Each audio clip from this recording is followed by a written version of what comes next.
Archangel. And together we are Un Poquito Podcast. Un Poquito, exploring Latin culture little by little. Thank you for being here. If you're watching on YouTube, make sure you follow, hit the bell icon, like, follow, subscribe, leave a comment. Comments make you sexy. Also, it helps us out if you watch the episode all the way through. You know, if you're into that kind of a thing. If you're listening on Apple or Spotify, go ahead and follow us. Like, can you like? I don't know. Leave a review. 5 stars, please.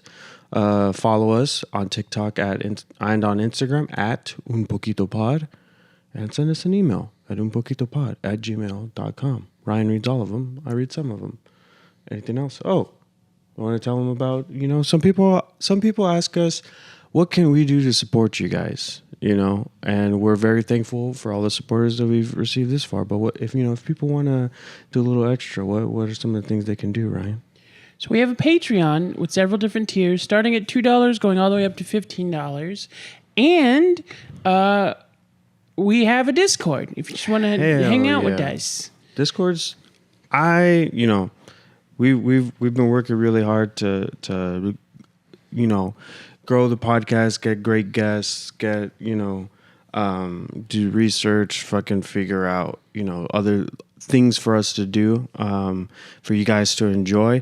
And so we're not always on the Discord, but the people in there, shout out Imperium Slav, shout out Coffee and Weed, shout out Maya Rooney, Celine, I already said Imperium Slav, Ziltino, Craftiest Chavez, hell yeah. There's a lot. Aztec God's back. Aztec God is back. What's up, Gus? It's a really cool community. Latinos from all over the country, international even. We have some people in Canada. It's a really good time. So if you want, are looking to build community, looking to find Latinos that like wrestling or music or gaming or D&D or whatever it is, they're all in there and it's a lot of fun. So join us. It's free. The link is below. Also, I just want, a little bit of housekeeping up top. 2 things. One, the Felipe episode is out. That was a big get for us. We're very excited. Hopefully you've seen it or listened to it already. I just wanted to let you guys know that I have the opportunity, now that it's come out, I can announce it.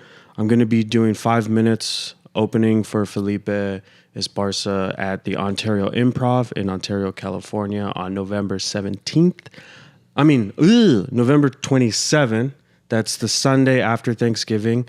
I'll include the ticket link down below. But if you guys want to come out, show us some support, hang out with Felipe. I don't know. I can't say you're going to hang out with them, but, it's going to be a good show. We are switching to a new way of doing things. Fridays are no longer going to be our release days. Tuesdays are going to be our official release days for main just podcasting episodes.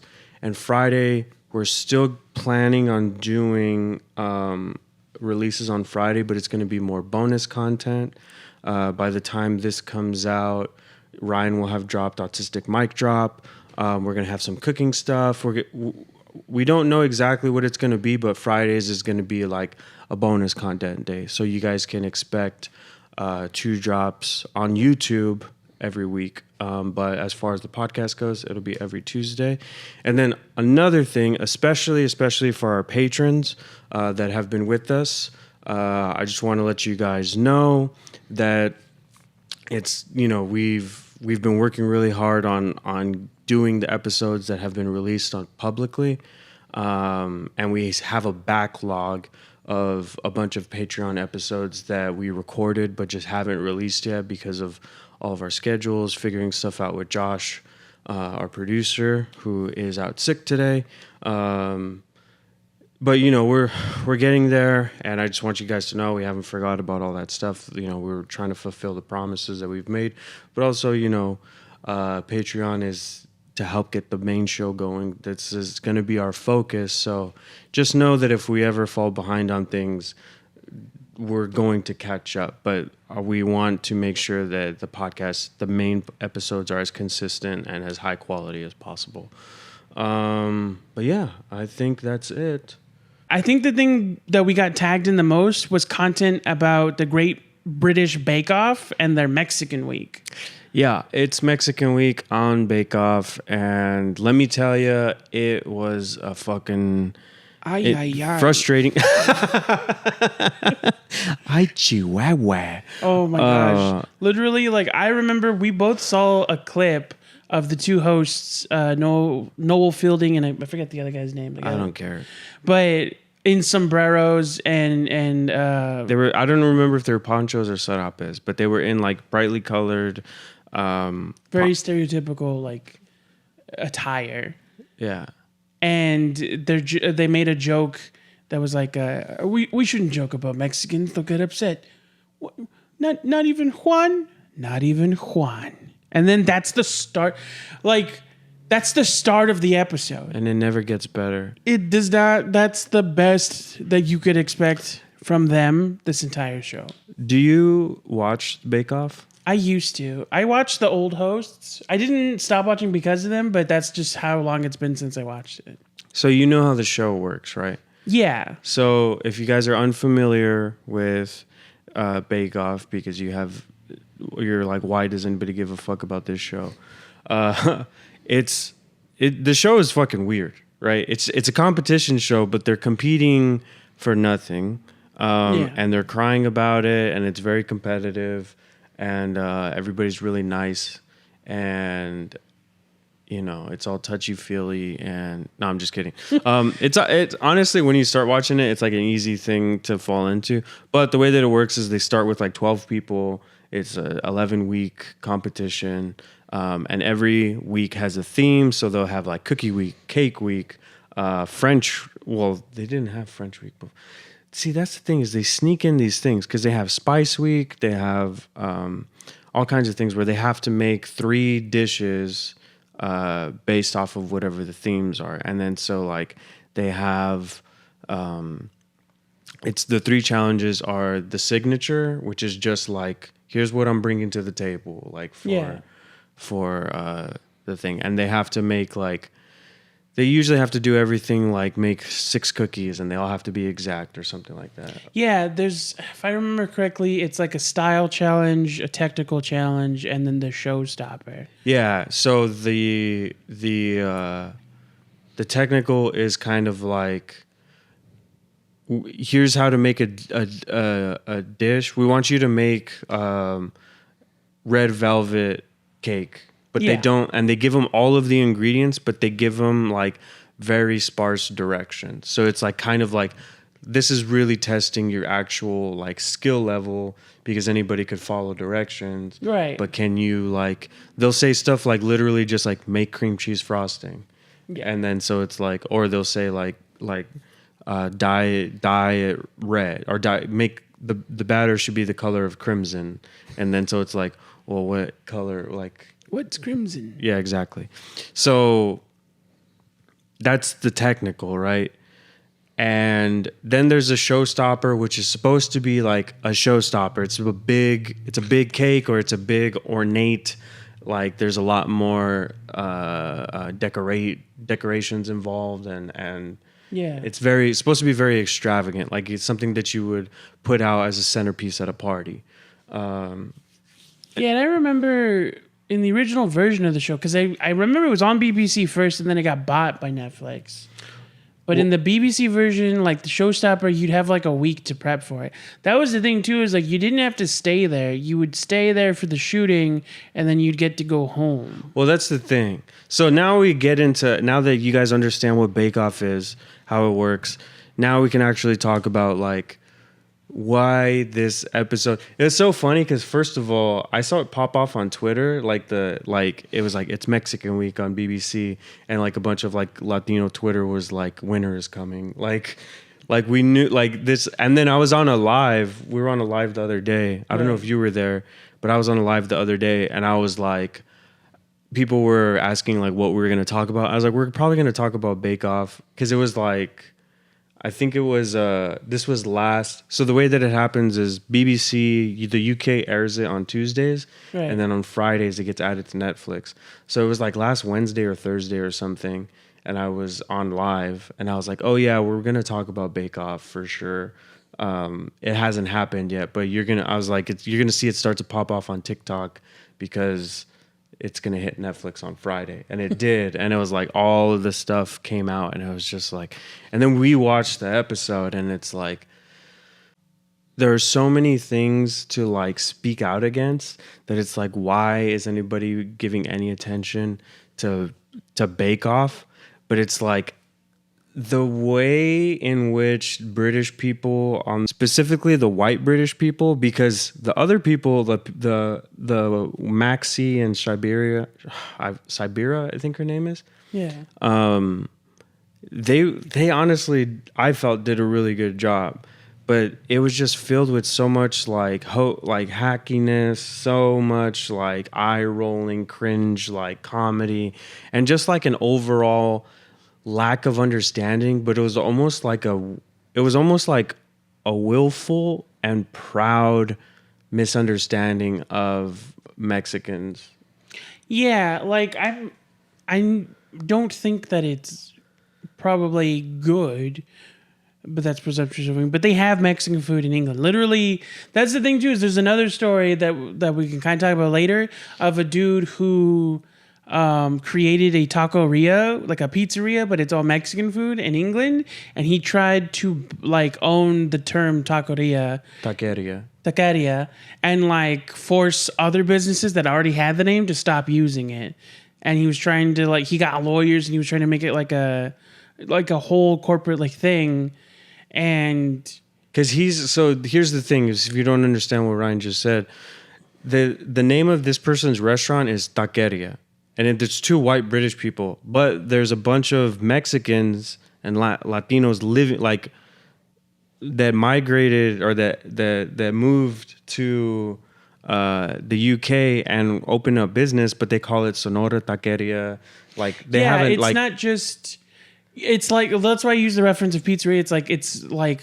It's not just called pizzeria. It's like Alice's Pizzeria. Or it's like if you opened a store called Pizza and then try to trademark the word pizza. Exactly. It's dumb.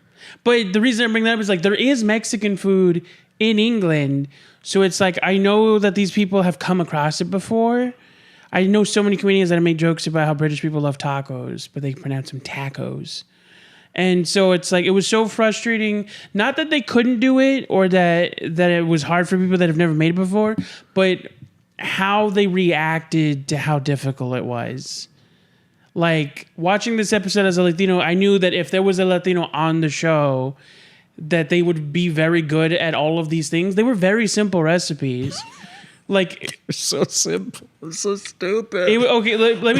We'll break down more in detail in a second, but let me just say, like, the menu was conchas, then it was tacos, and then it was tres leches cake.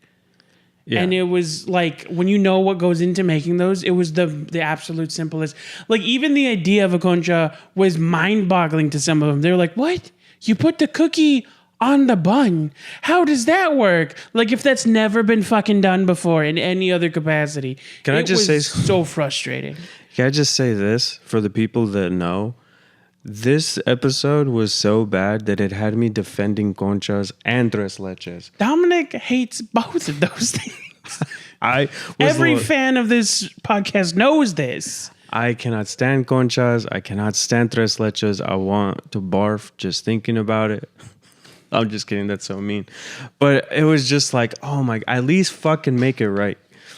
It was frustrating. During the signature, they had to make pan dulce. So it was like, it could have been anything. Everybody made... They had to make pan dulce. It was so fucking frustrating. Okay. They had to make pan dulce, and it was just like... They got to pick anything, but a lot of people went with conchas because it's a classic. It's also kind of easy. Here's the thing that boggled my mind is that concha, the type of bread that it is, in England, there's a dish called Chelsea buns. It's the same fucking thing. The only difference is that the Chelsea buns are all made in one tray, like connected, that you're supposed to tear them, and conchas are made separate. Same fucking recipe. And they were like, what? So fucking... Como se dice what? Como se dice what? Pan dolce? What's all this then? When everybody's done with the challenge, time's up, then the judges walk around tasting all the dishes. And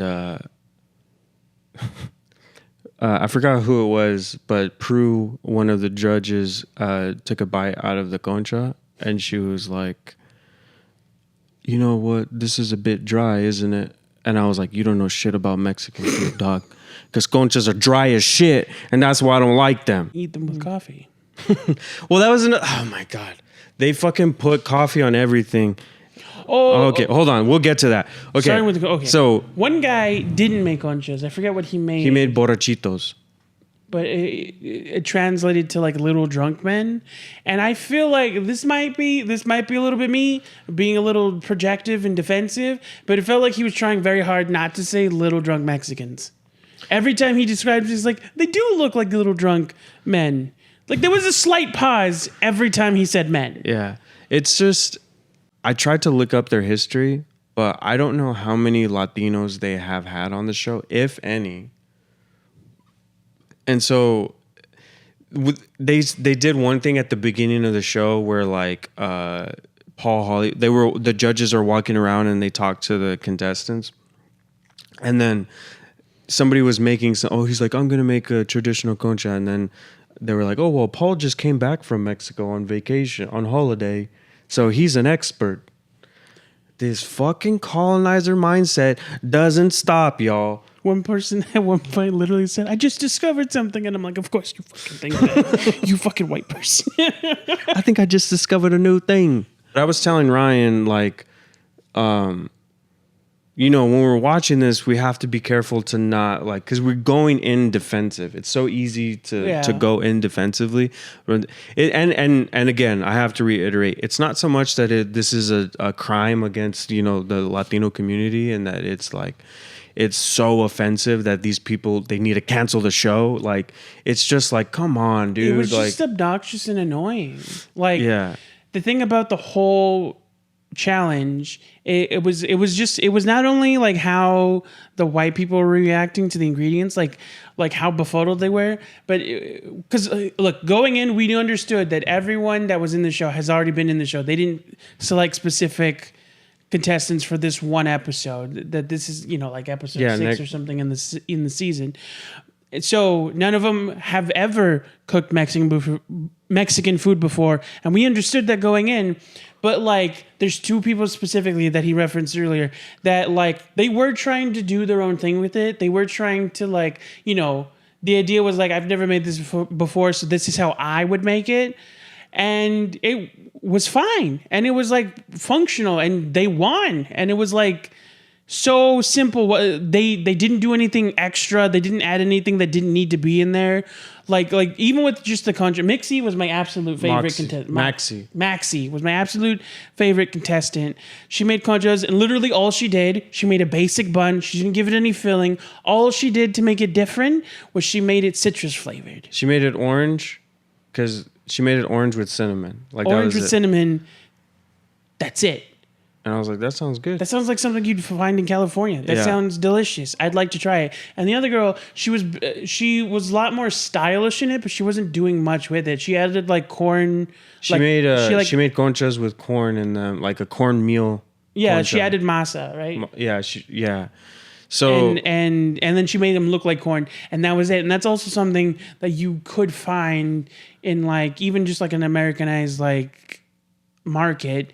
But it's something that seems plausible. Meanwhile, you have these other assholes that are like, I can't even remember them. They were so... I just want to do like a broad, like, because we don't need to spend too much time on this episode. It's just so bad. Like, I just want to do the highlights of it. Ryan has told this story before on Isimo and on Lives.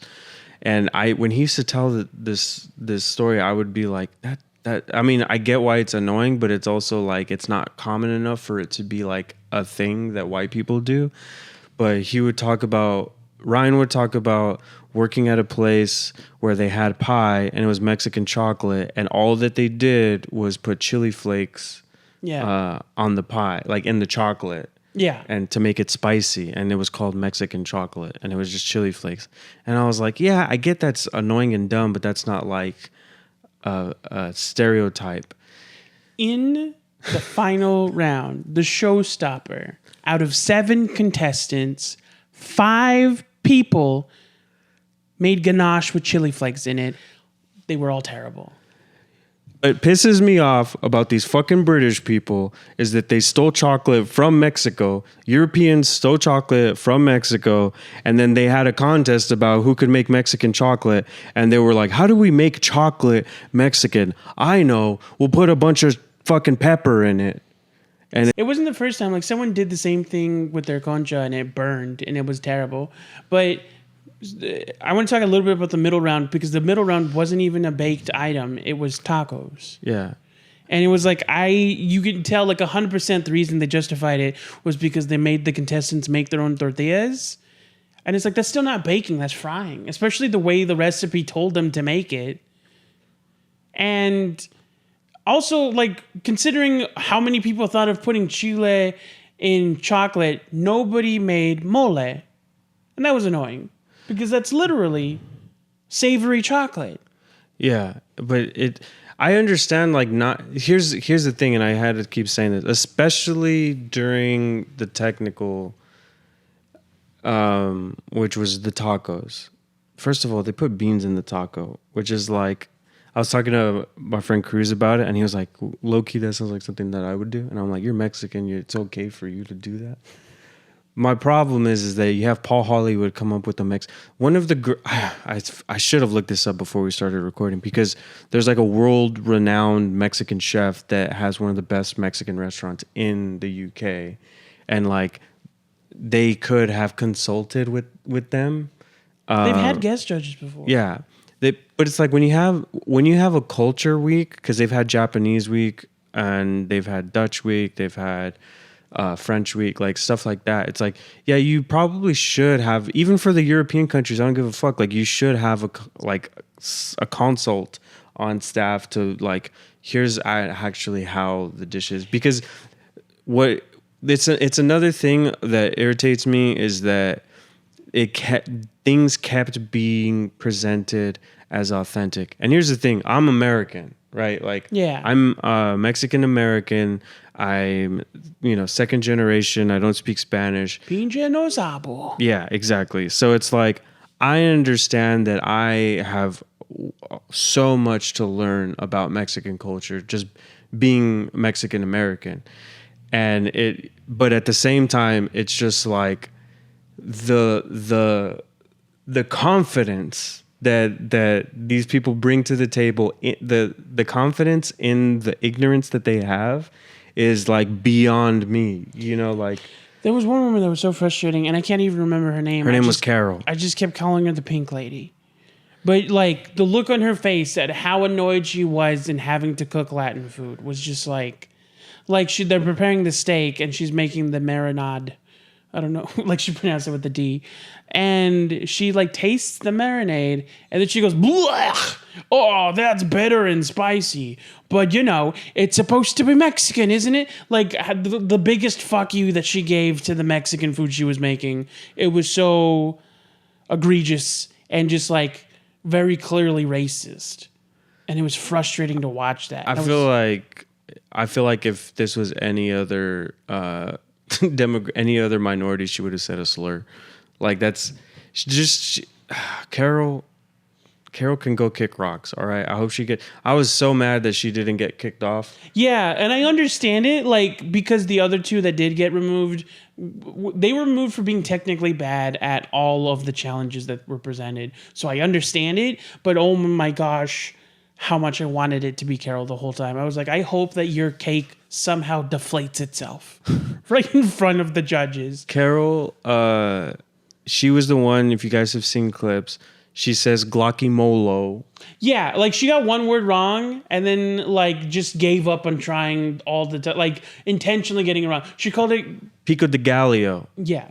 Like she was just mispronouncing things and be like, oh, I don't know. I don't, like, it's so foreign. It's so, it's when white people do this shit where it's like, oh my God, it's so foreign. I can guarantee you that if it was, you know, a European country, like they make a lot of French dishes or Italian dishes, they wouldn't be like so flippantly like mispronouncing things. Yeah. Like, but the fact that it is, you know, an exotic or seemingly like in their eyes, what it comes off as, they believe that these cultures are inferior and just so backwards and like, yeah, they're like, this is they cook with corn instead of flour. What? Like they treat it like, and not that it's confusing, but that it's like you said, like backwards. That it's inherently wrong out the gate, and because of that, they like misinterpret what they're doing, and it's frustrating. So this leads me to a story that happened after a show recently. White attitudes are fucking insane. And this is a story about somebody that I like. I was hanging out after a show recently with a bunch of comics, and we're all started talking about supermarkets for some reason. And there's this guy, I won't say his name because, again, I like him. But there was this guy who has been living here for like 6 years, but he's from Boston. And we were talking about supermarkets, and I was saying like, oh, I live near like a El Super Fresh, which is like a mini market. And I was just like, it's bad because it's so small. They don't ever have any of the things that I need. It's like very sparse. And then he goes, yeah, he's like the market that I live by, it's Big Saver. And I was like, oh, I like Big Saver. It's the one with the sombrero on it. And he was like, it's terrible. They don't have anything. And I was like, yeah, really? Because I was like, oh, like I know Big Saver to just like have an abundance of like just everything. He's like, yeah, they don't have anything. And then he goes, they don't even have baked beans.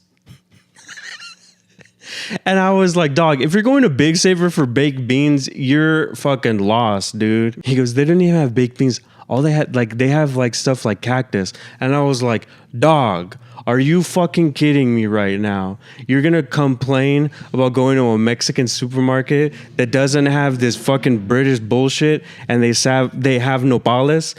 Imagine going to the dentist and being mad that they don't carry spark plugs. But anyway, it's just like I don't want to spend any more time really on the Bake Off thing because it just like, to me, there's like funny moments. There's stuff to make fun of them. Carol is fucking stupid. The mustache was stupid. Oh my God, Sandro. I saw this season on episode 1 and I was like, oh, I like Sandro. He's cool. He's like a cool dude. He can bake. And he was like, it's a fiesta party. It's a fiesta cake. And so symbolized by this mustache on a fucking cake. Nobody made a piñata cake. And I've seen piñata cakes. Yeah. But it was just like, oh my God. And then the thing is it was that, like not even just that it was like the most basic fucking decoration cake. It was literally just like white fondant over wet cake, which is already a stupid idea. It looked like the cake was a character in a spy movie and it was trying to hide from the bad guy. Let's put mustard on. It was just so bad. And then it was like literally just splattered art and a giant cartoony fucking mustache. Like the mascot for the Pringles. You could have said it was a Pringles cake instead of a Fiesta cake and it would have made more sense. Anyway, it's just like, and again, I feel like the first part of that was like a bit rambly, but it was just like,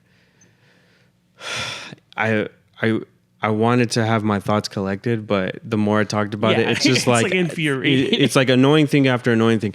And like I said, the thing that really sucks about this is that like the Great British Bake Off is like millions of people watch that show. Like it's an international popular show. It just diminishes like. It's a waste of an opportunity. And it's specifically, like, I was hung up on the taco thing because even if you wanted to make it very versatile and technique and everything, there's so many Latino foods, even like American Latino foods that involve baking. Like there's enchiladas, there's like different kinds of casseroles, there's empanadas, there's tamales. There were so many things. I mean, tamales would fucking take one whole episode. But there's other options. And they were just like very lazy about it. And it's just, this is another thing that I have. This is just like not even about this episode, but I would tell Ryan would play, like, Ryan likes like British game shows and like panel shows. And so like he would show them to me and they're funny, but I'm also just like, the issue that I have with these shows where there's like no stakes is that everybody is just so cheeky and just so it's just like very sarcastic. Like somebody falls and like you compare sitcoms, somebody falls in like a regular like American sitcom and they try to make a pun about it, but a British person will be like, had a bit of a tumble, did we? And then everyone fucking laughs at that. That's the whole joke. Yeah. And that's all that they do is just say things sarcastically. It's just such a waste. And it's just like, it's the thing that why I think it's important is because it's important to understand that this is, I don't want to say that it's in bad faith. Some of the characters, but like there were specifically Carol, where you keep going back, where it's like, I feel like she's racist. These other people, it's like they're not being outwardly racist, and I don't know what their like feelings are. But at the very least, they just don't care. Like they don't care enough to be authentic. They think that they already know what is authentic, and like I said, it's the white people still make up so much of the control over media. People act like America is the leader in entertainment, but like the UK has like a big like hand in like popular culture, and a lot of that comes to the United States. And so it's just a thing where I've said this before, where the problem I have with a lot of these like white dominant shows, white controlled shows, is that as you become a fan of them because that's what is there for you to enjoy. And so you become a fan of these things as a person of color, and you show up for this show and like all of your friends are like, why the fuck are you watching Bake Off? And you're like, no, it's actually a good show. Like, it's very creative. It's like they gave me good ideas. Yeah. And like, it's fun to watch. And you constantly show up for their show, and then they do something like this. Yeah. Where they don't show up for you. Like they don't put any thought into like, they make a joke at the beginning. The first thing that they do is make a joke about how people will be upset about them making stereotypical jokes. Like instead of like, I don't know, they could have, I don't know what joke that they could have started with, but I'm just like, that is the attitude from then on. That sets the tone, is that's the attitude of just like, we're going to tell you it's like the people that move to Los Angeles and tell you how Los Angeles is. Like, yeah, it's disappointing and it's annoying, and it's important to like kind of understand that like, this is how the world sees, minorities. This is how the world, not even minorities. That's not, you shouldn't even say that. This is how like this is how white people see people of color, as just like not an experiment, but as white people see people of color as like a genre. And it's even just, I know we keep finding references, but like going back to the Concha, now I'm doing it, the Concha challenge. I remember there was a very distinct difference in how they broke down people's techniques and recipes. Maxi did really well with the conchas, and the conchas, it's gonna fucking get stuck in my head. Maxi did really well with the conchas, and they were very technical, but when they were telling her what she could have worked on, they were very stern and blunt. And then when they got to the last contestant, who was this old white lady with blue eyes, who literally burnt her food, they were like, oh, they're a little burnt, but I like these. I really do. And it's like, even just how they handle the brown contestants is noticeable. That's true. I didn't pick up on that, but they were very stern with, Maxi, who's woman of color. She's even black. when she won. And the thing with that last person, I forget her name. This is like old white lady who wasn't Carol. Her thing was fucking conchas with a chocolate chili ganache in the middle with a lot of chili in it. And she tried that twice and was terrible at it. She put way too much chili. It was distracting and gross. Leave it for people that can't handle spice to just be like, I know what Mexicans like. Yeah. So like I said, this, as annoying as this was, as like frustrating as it is to see stuff like this, there are much bigger things going on that are affecting the community that like we should be spending time and attention on and talking about.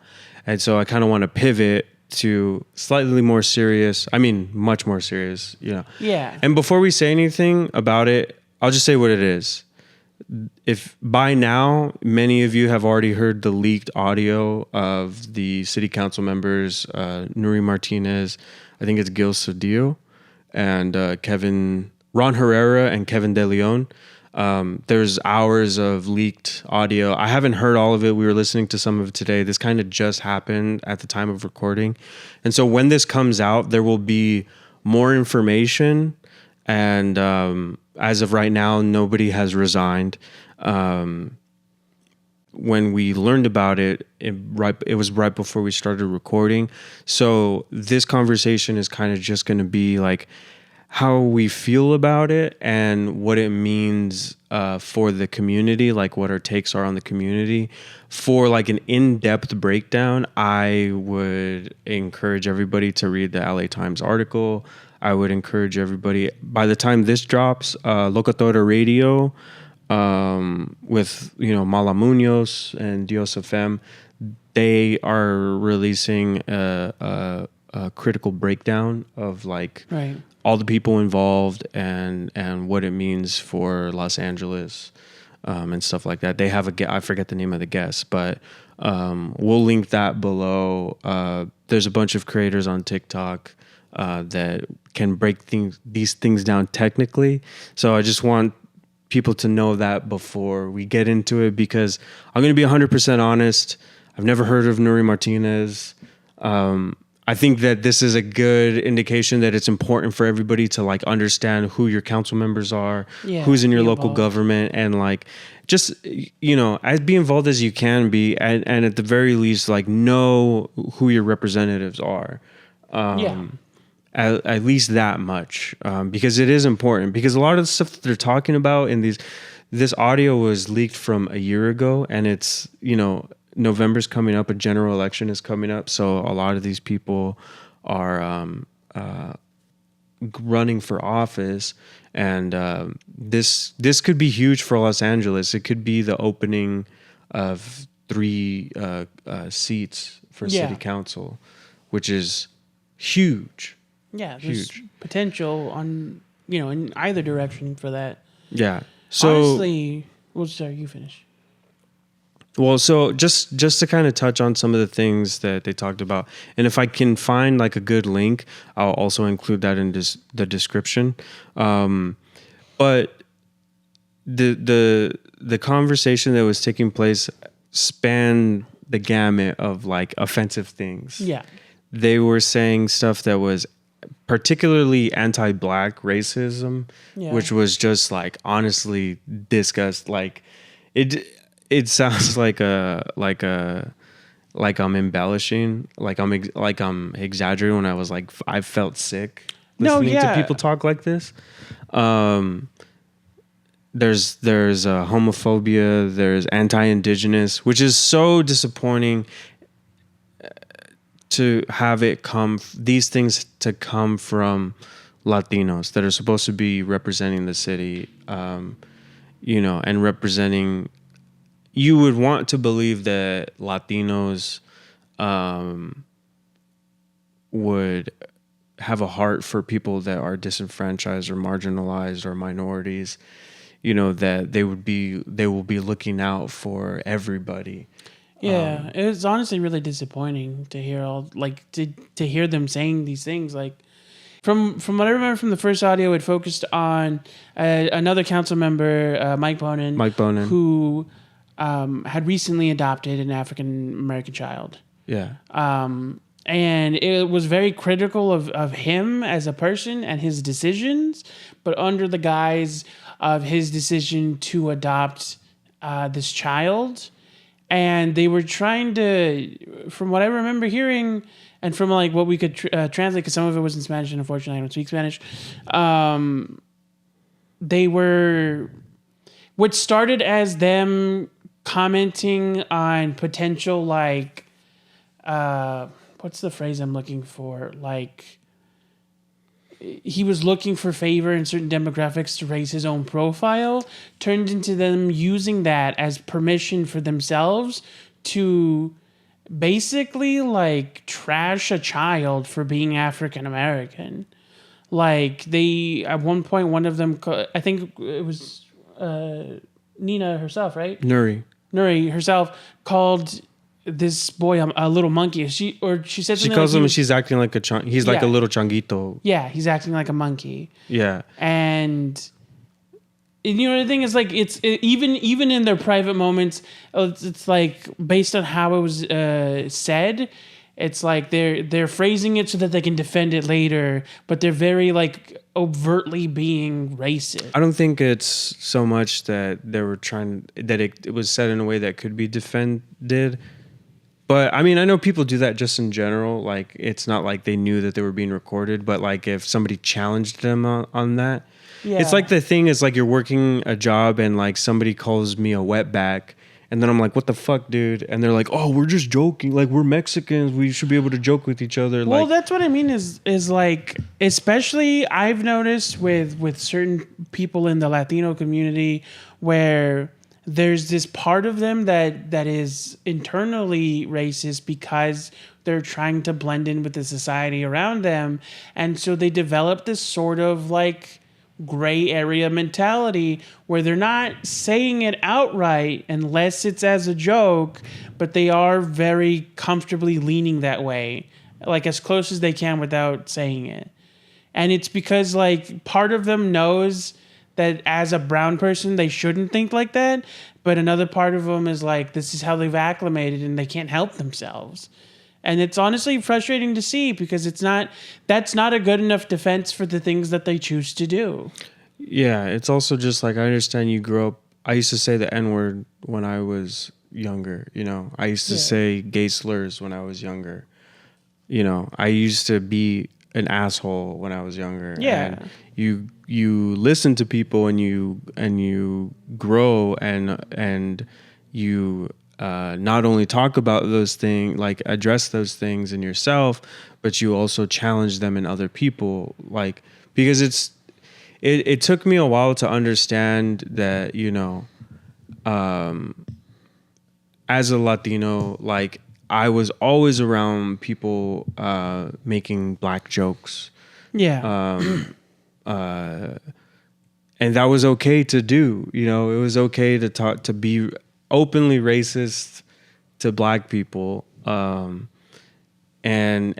it's a weird thing with Mexicans because there's like, if you're outside of this imaginary standard of what like Latinos are, you get called negrito, you get called güerito, you know, you get called chino. Like if you look just a little bit different than what like the standard is supposed to be, and the standard does not exist. So it like reinforces this idea of like, it's very common for people to make fun of black people, to say the N-word, to use the term mayate, you know, it's a slur in Spanish. Yeah. To be upset if like your child dates a black person. Yeah. And I didn't realize how much of that was with me, like how I saw black people as an other until I was probably in my early 20s. Like, obviously I wouldn't consider myself racist, but at the time, I wouldn't consider myself racist at the time. Right. You know, but because I was like, I don't hate black people. And it was always confusing to me because it's like, it's so crazy that so many cultures consume black culture, like they feed on it, you know? Right. Music, movies, food, are like literally like fashion, all of this stuff, like consume black culture, and then turn around and like call them all this stuff that we're talking, that people got upset for Trump saying that Mexicans are rapists and drug dealers and all that stuff. It's like your grandma is saying the same thing about like your people in your school. Yeah, I mean, there's Latinos. There's Latinos who are like first, second generation that say these things about immigrants. Like even like people that we've held up to pedestals, like Cesar Chavez, used to say that about immigrants. He was very against immigration. Yeah, he used to call ICE, or he used to call. I don't know if ICE was around. At that time. Whatever was before ICE, but he would call like whoever. He would try to get people. Cesar Chavez used to try to get people deported. I don't remember what year this would have been, but it might have been the Rangers, which was, if we know the history of the Rangers, was like terrible. Oh, I don't know. I don't want to comment on that because I don't know. But so like it's a frustrating thing. Like this is like what we've commented before when we talk about self-identity, but this is like the negative like toxicity that comes from that ambiguity. And I feel like it exists in America in like all communities to some degree. You know what I mean? Like a lot of people say the same thing about how, obviously I can't speak for any community that isn't my own, but I can say that I've observed this where like, you know, you hear about people like some African Americans who are very critical of Asian people, or Asian people being very critical of African American people and Mexican people. You know what I mean? It's like every community that exists in America has some level of this because it's like the only way they know how to. You know what I mean? Like when someone's pushing down on them, they have to, in order to hold themselves up, they have to push down on someone else as well. Sorry, what were you gonna say? Yeah, but it's just like it's I don't know. I can't say anything else other than it's like frustrating. Like even when there was before COVID, when there was two seemingly competing protests at the time, like the very first moments of BLM was starting. At the same time, people were talking about ICE putting children, literally putting children in cages, and I remember like. Looking up content on both things and like figuring out, you know, how I felt about these issues and where I could offer appropriate support. And I would talk to like my friends and family about this stuff, and on both sides, I would hear people who were so resilient to help the other side, hesitant or reticent. They were so hesitant to before the other protests because they felt that people on that side were not willing to help them out. And it was like a thing of like, you know what I mean? It's like two stubborn people that don't want to talk to each other because they don't want to be the whole mentality is like, well, he's not talking to me, so I'm not talking to him. And it's like dumb. I think the thing that's important to consider is that if two groups are suffering, then they're in the same group. Yeah. Like, you have common struggles. You're more similar than you are different, and not just because of the struggle, but that that is like a basis of understanding that, you know, I'm struggling and you're struggling. Let's work together to help each other out. And it's honestly embarrassing to talk to friends and family about, you know, Black Lives Matter movement or police brutality. And they're like, well, where are all of them? Where are all the blacks? And I say it like that because that's how it was said. That's how it's said. Where are the blacks when you know, a Latino kid is killed by the cops? And I'm like, they're right here. Like, look at all these pictures. Yeah, there are people that are supportive. And it's like... And also, that shouldn't be a qualifier. Like, exactly. That shouldn't be a qualifier because you should know that injustice is wrong. You should know that police brutality is wrong. You should know that racism is wrong. And that's what you should fight against. At the very least, there's this idea that, like, because there's, you know, when I talk to other people about disabilities and having friends who are disabled or dating, or being disabled and dating someone disabled, there's this idea of, like, sometimes when you're both struggling, it's hard to have the energy to physically support the other person.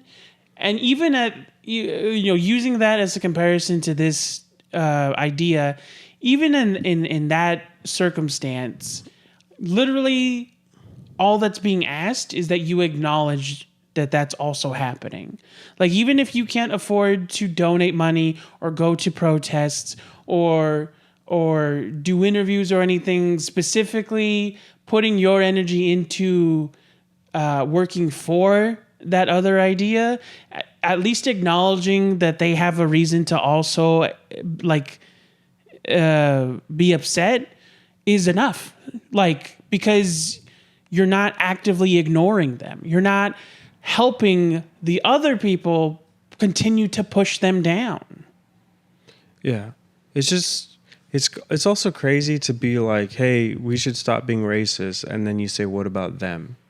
Yeah. Like, I'm going to continue to be racist until they stop. Like, no, like, just stop being racist. Like, I understand, like, you know, everybody is different. And like no one person represents a group of people in its entirety. Like communities are not represented by the worst of them. Yeah. So with that understanding, it's just like I understand that there's going to be, you know, black people, there's going to be Asian people, there's going to be other Latinos that Latinos hate on me all the time. Mexicans hate on me all the time, you know? And literally, when we, I know we keep bringing, I like that Dominic's tired of this, but when we did that Italian clip, like so many people were upset about him dissing Italian food, but a very small handful of Latinos were specifically mad at him for only referencing American Mexican foods. Yeah, but it's just like people hate on me all the time, and it's like I get it. I understand their frustration in continuing to hear these things. I'm a fucking comedian. It's a joke. Like, get off my fucking back. All right. But at the same time, it's like, I know my place in this world, you know, and I know who I am and the community I want to build. And that's what I look forward to doing. And jumping back to, you know, these council members is like, the two things that are so infuriating about this is that, one, these are people that are in charge of the city. So when a big part of this leaked audio was conversations regarding redistricting, redrawing the district maps, which is essentially gerrymandering. That's my understanding. Please, somebody correct me if I'm wrong. But redrawing the district lines so that they're essentially cutting up the power. And there's a city council member named Nithya Raman who had a grassroots progressive campaign during 2020, I believe, and it was a hard-fought win for her. And so now these people that should be, you know, working with other people of color, right, are now like trying to. They said, oh, she's the one that we have to put in the blender and chop up, right? They're talking about like cutting up her district so that she has less political power. Yeah. And then so she is less likely to win. And they're trying to diminish the political strength of black people, of indigenous people. It's a weird thing when you have Latinos that will like, I'm Latino. They'll use their platform to strengthen Latinos, quote unquote, and then they turn around and be racist to indigenous people and black people specifically. But just being racist to any marginalized group or discriminatory to any marginalized group is like you are not helping the Latino community by doing that. Right. You are helping white supremacy by doing that. Yeah, and that's honestly something that like maybe in the last 5 years has helped me like redefine how I understand racism as a concept. Because when I was younger, like when I was out of high school, I was taking a lot of like ethnic sociology classes, and I remember that I used to have this mentality that there's this distinction between racism and prejudice, and in a literal sense, there is, but my understanding of what contributes to the idea, like racism is not just a action. And that's the part that I had to change my mindset. Racism is not just an action; it's a sociological construct, and specifically like. I don't know if this is like the best analogy. This is how racism is like a pyramid scheme. No. Racism is a pyramid scheme because even if you're not part of the original group that it benefits, when you implement it to benefit yourself, you're contributing to a hierarchy that still reaches back to that original group. And so it's like, even though this is an entire group of Latinos, they're benefiting white supremacy because they're still allowing that idea that that races are different and that they're on the ladder of who's lower and who's higher, and the only way to get higher is to put someone else lower. They allow that to still perpetuate, and they're literally utilizing their power to put down marginalized groups. To kind of summarize that, it is important for ourselves to understand how our actions contribute to oppression, right? Because the way that we see it as we're competing against, Latinos versus Black people or Latinos versus Asians or whatever it is. But we're not competing with each other. We're actually helping, the oppressor put someone else down. Exactly. So it's not a unilateral like competition. You're actually like, anyway,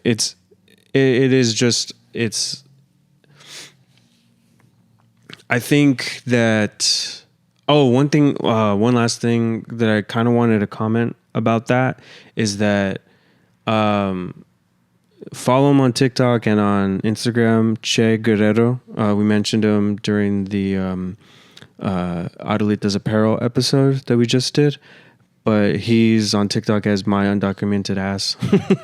He's a undocumented stand-up comedian, very funny, and he's been doing a lot of these like Latino news things on TikTok, and he's honestly, I really like his commentary, and he said something regarding what happened with these audio leaks that, I want to say this, like, in no way, shape, or form am I condoning what these council members said or did or their practices or policies. But I will say that it is super important to not get tied up in just like, could open the door up for anti-Latino rhetoric now, right? Yeah. And anti-Latino discrimination, and that's also why it's infuriating, because like I said, these things are not helping the Latino communities. You're actually doing a lot of harm for us by attacking people that we should be working with, right? To make the changes that we want to see. And so one thing that Che said was that, I hope that this encourages everybody else, all of these white people and everybody else to take a look at their own politicians, their own demographics, and to call them out and hold these people accountable. Because what tends to happen when when a scandal happens that involves people of color is that they are held to a much harsher standard than white politicians or white political figures, white public figures.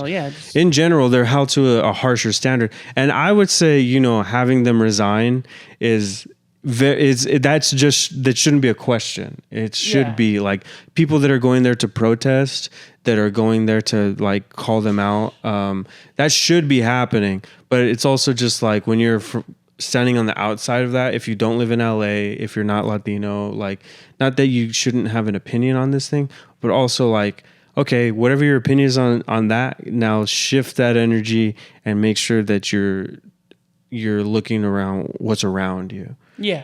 And yeah, like you're holding the people accountable, not their community. Yeah. Perfect. Yeah. holding the people accountable, not the community. So yeah, again, I know this one was kind of all over the place. These things happen so quickly. We had plans to do other topics that we will do. So I hope you guys enjoy this discussion and it helps form some of your ideas. And honestly, feel free to let us know what you think. If I say something that needs reconsideration, I'm open to learning and hearing from people. So maybe if they made it this far. I was going to say, if you want to talk to us in the comments or in the Discord, you can join the Discord and talk to us a little bit more directly. Thank you so much for being here. Thank you for making it this far. Feel free to check out any of our old episodes if you haven't had a chance to get caught up. So from us at Un Poquito, don't fly.